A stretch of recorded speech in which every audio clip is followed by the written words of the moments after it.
Good morning, planet Earth. This is Mango Thunderslice bringing you the weekly Anarchist news of July 17th, 2016.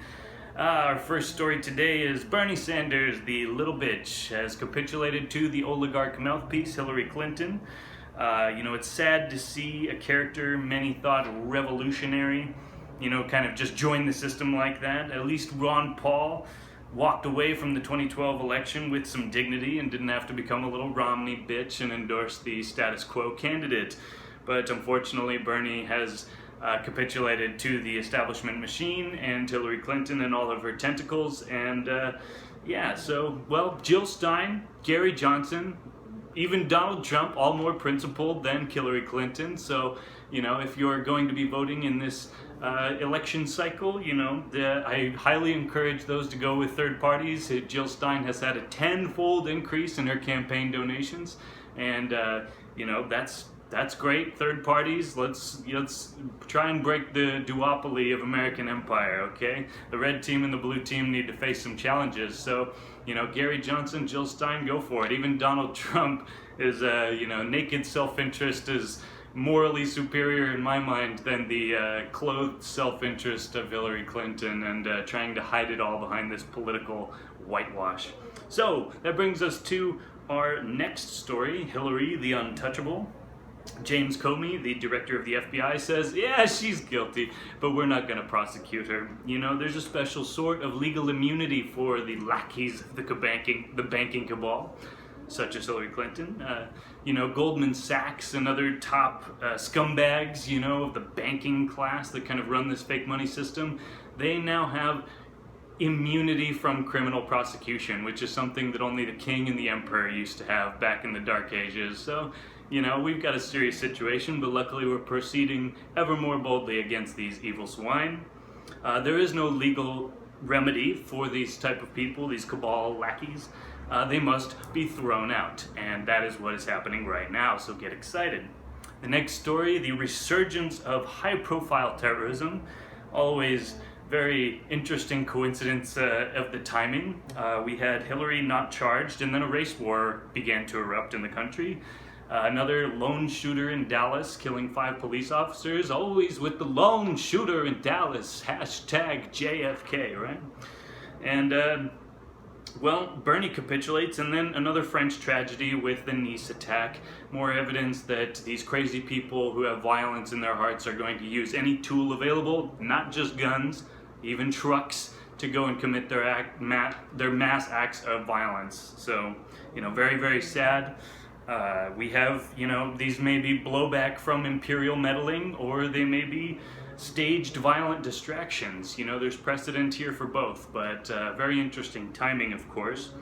And then, of course, Turkey's tyrant Erdogan stages a quite obvious coup against himself. We are to believe that this was 1% of the military, 3,000 soldiers who were arrested after the fact, and an armed force of 315,000 tried to just take over the system.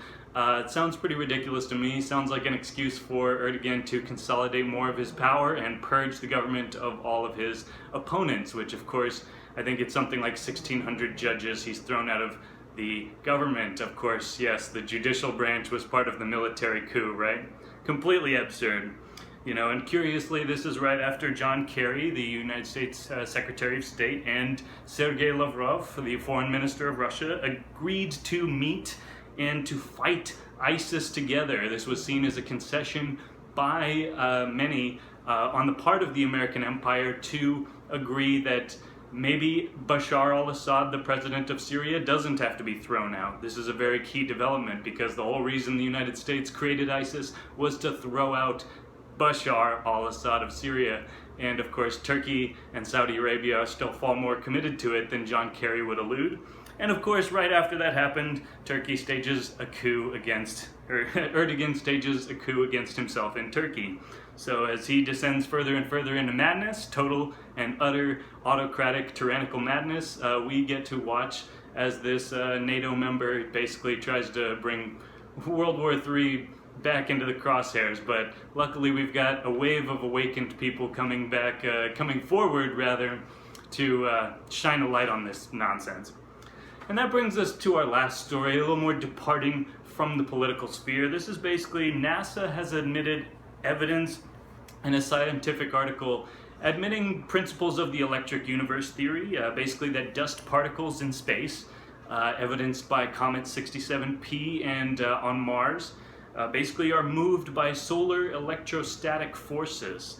And this is admission that electromagnetism may be more influential in our universe than gravity when it comes to moving things around. And this is very important because it brings us closer to that full mainstream acknowledgement of the existence of the ether, the cosmological medium, and the electric universe. This is very close to being more mainstream admitted. Very important, because this is the scientific paradigm that will allow us to transcend the Einsteinian relativity nonsense and bring paradise to this planet with free energy systems. Okay, we live in interesting times and things are getting better, my brothers and sisters. Some final philosophical thoughts.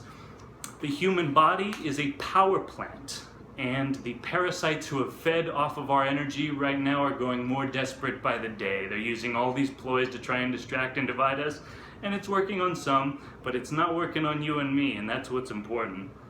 We will keep on to the break of dawn. Yes, we will, and until suffering is but a fading memory on planet Earth, we will continue to spread the light and bring balance to the planet, until all of Earth's creatures live in freedom and harmony. It is always darkest before the dawn, but shine on, you crazy diamonds, because we got a beautiful week and a beautiful year and a beautiful life ahead of us. So cheers, I hope you have a wonderful day.